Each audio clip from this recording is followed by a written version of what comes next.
Le taux de participation est-il le seul chiffre, le chiffre le plus important lors de ce premier tour de la présidentielle ivoirienne?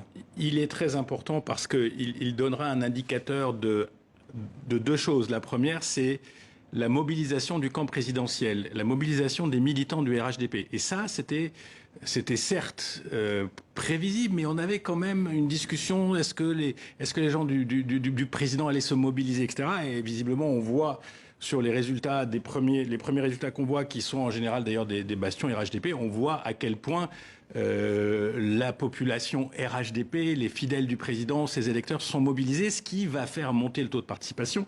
Ça, c'est clair.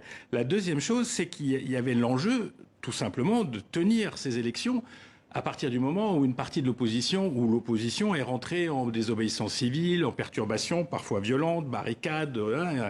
Les élections se sont tenues. Et elles se sont tenues dans un nombre de bureaux de vote. Après, c'est le verre à moitié vide ou à moitié plein, mais quand on parle de 70, 75%, 77% des bureaux de vote ont fonctionné, ça donne une relative représentativité. Est-ce à dire que c'est une défaite pour les opposants qui boycottaient le scrutin? Je ne sais pas si c'est une défaite parce qu'on les entend, mais en même temps, ils ont une approche qui est quand même un peu difficilement lisible. On a du mal à comprendre pourquoi cette opposition qui s'est dit contre le troisième mandat, contre Alassane Ouattara, pourquoi elle n'est pas allée au vote. On aurait très bien pu imaginer. D'ailleurs, c'était la tendance début septembre. On était dans une dynamique qui aura un deuxième tour, etc. Et s'ils étaient allés au vote, peut-être que les choses auraient été plus complexes pour le président et pour son parti.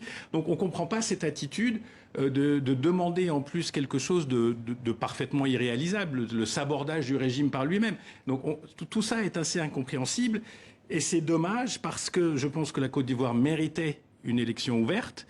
Je pense qu'il y avait un débat sur le bilan et sur le projet et le RHDP et Alassane Ouattara, ils ont à la fois un bilan et un projet, mais on pouvait avoir des gens qui le discutent, on aurait pu avoir un pas démocratique et ce pas n'a pas vraiment eu lieu. Et c'est ça peut-être le point le plus important.